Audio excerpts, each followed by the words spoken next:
Welcome to a very important video of air pollution. Single short video in which all the important topics are going to be covered. इस single video आप देख के जाएंगे तो paper के पहले बहुत से इंपॉर्टेंट टॉपिक्स आपको दिख जाएंगे। स्टार्ट करते हैं। और सबसे पहले प्राइमरी पोल्यूटेंट और सेकेंडरी पोल्यूटेंट क्या हैं। प्राइमरी पोल्यूटेंट जो जिस सोर्स से निकलते हैं, जैसे निकलते हैं वैसे के वैसे रहें, प्राइमरी पोल्यूटेंट कहलाते हैं। एग्जाम्पल हैं आपके पास CO, CO2 और NO। सेकेंडरी पोल्यूटेंट वो पोल्यूटेंट जो अपने सोर्स से निकलने के बाद किसी और पोल्यूटेंट से टकरा कर, रिएक्शन करके, मिल के नया पोल्यूटेंट बना लेते हैं। They are known to be secondary pollutants. और secondary pollutants are harder to control because उनका जो सिंथेसिस का वे है वो बहुत ही कॉम्प्लेक्स होता है। और आगे बढ़ते हैं तो दूसरी बात है एग्जाम्पल्स ऑफ सेकेंडरी पोल्यूटेंट। तो एग्जाम्पल बहुत ज़रूरी हैं। ओजोन सेकेंडरी पोल्यूटेंट है। कैसे बनता है? हाइड्रोकार्बन्स जब नाइट्रोजन ऑक्साइड्स के साथ लाइट में रिएक्शन कराते हैं। NO2 एक सेकेंडरी पोल्यूटेंट है जो NO के साथ बनता है जब वो ऑक्सीजन से कंबाइन करता है। And acid rain is also a secondary pollutant which forms due to reaction of sulphur dioxide और नाइट्रोजन ऑक्साइड्स विथ वाटर। इसके अलावा हमारे टेलीग्राम चैनल्स हैं, डिस्क्रिप्शन के नीचे आपको मिलेगा लिंक, वहाँ पे ज्वाइन करिए। अब आते हैं इस टेबल पर। तो यहाँ पे पोल्यूटेंट है, सोर्स है एंड देयर इफेक्ट्स। तो सल्फर डाइऑक्साइड्स के सोर्स क्या हैं? रिफाइनरीज, कोल बर्निंग, और ये एक्वेटिक लाइफ आई में इरिटेशन करता है। मॉन्यूमेंट्स का भी ये जो कलर है उसको चेंज कर देता है। हाइड्रोकार्बन्स की बात करें तो ये ड्राई क्लीनिंग की जो इंडस्ट्री है, वेस्ट फैसिलिटीज़ है और जो पेंट फैसिलिटीज़ है वहाँ पे मिलेगा। ये इरेगुलर हार्ट रिदम्स, सिजर्स और कोमा कर सकता है। ओजोन की बात करें तो ये आपको paints and solvents, refuelling stations पे मिल जाएगा। चेस्ट टाइटनिंग एंड जो अस्थमा के हमारे मरीज़ हैं उनके लिए और दिक्कत कर देता है। नॉक्स की बात करें, नॉक्स में NO, NO2 और N2O जैसी कई गैसेज आ जाएंगी। तो इसमें हैं power plants and boilers. Boilers मतलब जो बॉयलिंग की प्रोसेस होती है वो बड़े बड़े बॉयलर्स में किया जाता है इंडस्ट्रीज़ में, उसकी बात हो रही है। एसिड रेन, और ये ओजोन को भी फॉर्म करता है। अभी पीछे ही हमने एग्जांपल में देखा लेड मेटल रिफाइनरीज से, और ये ब्रेन और किडनी दोनों को डैमेज कर सकता है।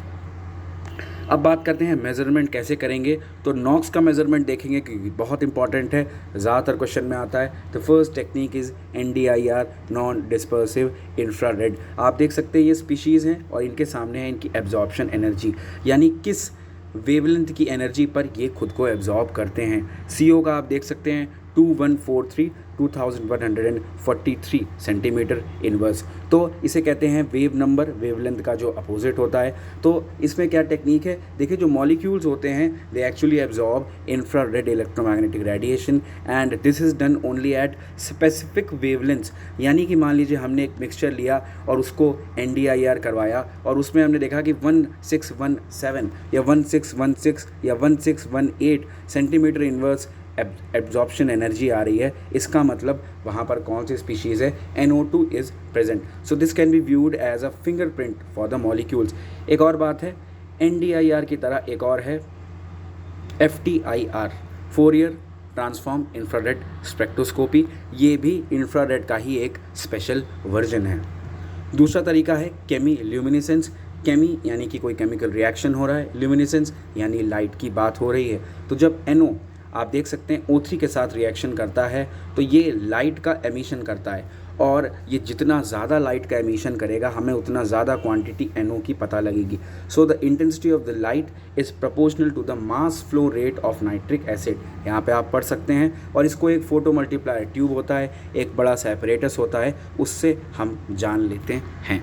थर्ड प्रोसेस पे आते हैं, जैकब एंड हॉशियर प्रोसेस। तो ये जो हमारा मेथड है इसमें ये बहुत ही कॉम्प्लेक्स है। इसमें केमिकल हमें इवैल्यूएशन करना पड़ता है। तो जो NO2 होता है एयर में, उसको हम एयर के एक फिक्स वॉल्यूम के साथ मिक्स करते हैं और उसमें डालते हैं sodium hydroxide, sodium arsenate solution. उसके बाद जो NO2 होता है वो एक डाई में एब्जॉर्ब कराया जाता है या उसका डाई एजोटाइजेशन किया जाता है। डाई एजोटाइजेशन का मतलब है N ट्रिपल बॉन्ड बनाना, और ये बनाने के दौरान उसके बाद में इसको फिर फॉस्फोरिक एसिड के साथ कपल करते हैं। तो ये एक बहुत ही कॉम्प्लेक्स प्रोसेस है। यहाँ पे इसका कुछ हमने यहाँ पे फॉर्मूलाज और सैम्पलिंग भी आपको दिखाई है। अब बात करते हैं कि जो टोटल नॉक्स है उसमें से 95% एमिशन तो सिर्फ NO का होता है, और NO2 सीधे क्वेश्चन आता है direct, NO2 creates at tropospheric ozone. This is absolutely right. बजाय उसके NO डिस्ट्रॉय कर देता है ओजोन को। ध्यान रखिएगा, दोनों अपोजिट हैं। अब सल्फ़र के कुछ रिएक्शन की बात कर लेते हैं ओशियंस में। तो देखिए, सल्फ़र जो है वो डाईमिथाइल सल्फाइड, या जिसे हम कहते हैं मिथाइल थायोमीथेन, ये बनता है DMSP से। ये एक मेटाबोलाइट होता है उनके डाइजेशन में और भी कई प्रोसेस में एल्गी के काम आता है, उससे ये बन जाता है। ये ओशन के अंदर क्लाइमेट चेंज लाने का सबसे बड़ा कारक है और ये क्या करता है, ऑक्सीडेशन करके SO2 और SO3 को बनाता है, जिससे कि सीधे सीधे ग्लोबल वार्मिंग की चीज़ें ओशन के अंदर हो पाती हैं। ये एरोजोल्स को भी बना सकता है अगर सल्फ्यूरिक एसिड को बना दे, यानी ये अर्थ के क्लाइमेट को डायरेक्टली या इनडायरेक्टली अफेक्ट करता है। सल्फेट एरोजोल्स की एक और खास बात है, ये ग्लोबल डिमिंग करते हैं। डिम मतलब लाइट की जब इंटेंसिटी कम हो जाएगी तो हम कहते नहीं है कि बल्ब डिम हो गया।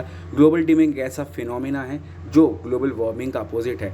ग्लोबल वार्मिंग धरती का गर्म होना, एवरेज टेम्परेचर इंक्रीजेस, लेकिन इसमें एवरेज टेम्परेचर डिक्रीज़ होता है। तो ग्लोबल डिमिंग जो है वो क्या करता है, वो जो अर्थ में आने वाली सन की रेज होती हैं उन्हें ये एरोजोल्स ब्लॉक कर देते हैं, इस वजह से ये होता है।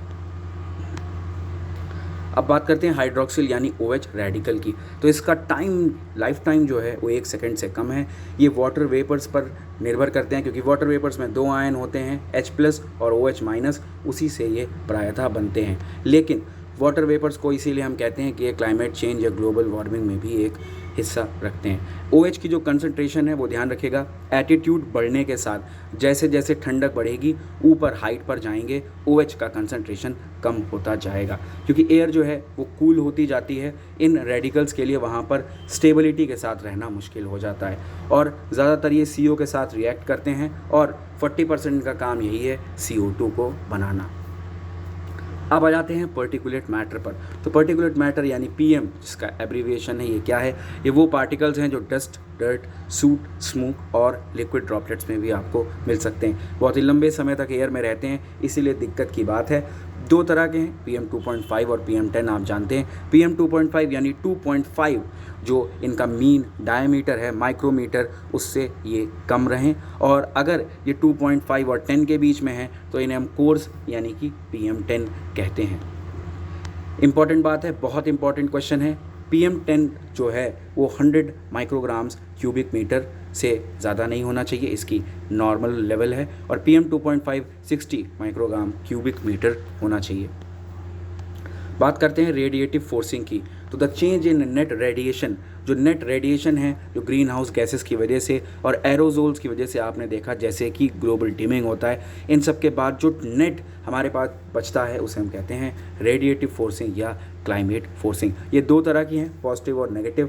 पॉजिटिव में क्या है, अगर जो इनकमिंग सोलर रेडिएशन है वो ज़्यादा हो जाए जाने वाली रेडिएशन से तो क्या होगा, धरती गर्म रहेगी।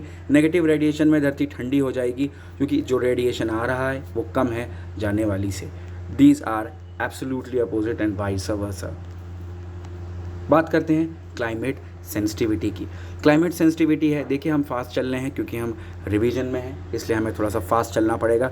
Dates are already announced. तो क्लाइमेट सेंसिटिविटी क्या है, average change global mean surface temperature में रेडिएटिव फोर्सिंग की वजह से। यानी अगर हम कहें कि अगर हम CO2 को 2 गुना कर दें तो धरती पर क्या असर होगा, ट्रिपल कर दें तो धरती पर क्या असर होगा, इसे ही कहते हैं क्लाइमेट सेंसिटिविटी। तो इसको भी कम होना चाहिए, और ये 2 तरह की होती हैं, TCR transient climate response and equilibrium climate sensitivity.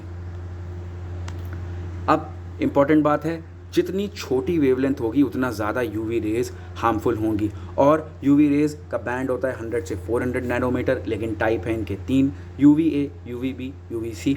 बहुत बार क्वेश्चन में आए हैं, इनके वेवलेंथ आप याद कर लीजिए। अच्छा, अगर बात करें सबसे जल्दी धरती पर कौन आएगा, तो वेवलेंथ सबसे ज़्यादा बड़ी है UVA की। वेवलेंथ बड़ी होने का मतलब लॉन्गर डिस्टेंस कम टाइम में कवर करना, जल्दी पहुंचेगी। तो अगर आपसे पूछा जाए विच रीचेस सबसे जल्दी, तो आएगा A, then B, then C। लेकिन जब बात आएगी एनर्जी सबसे ज़्यादा किसकी है, C की, देन B की, देन A की। और UV रेज जितना इक्वेटर के पास होंगे उतना उनका लेवल ज़्यादा होगा, और UV रेज अगर 1000 मीटर एल्टीट्यूड पर जाएं तो ऊपर जाने पर 10% UV रेज का लेवल बढ़ जाता है।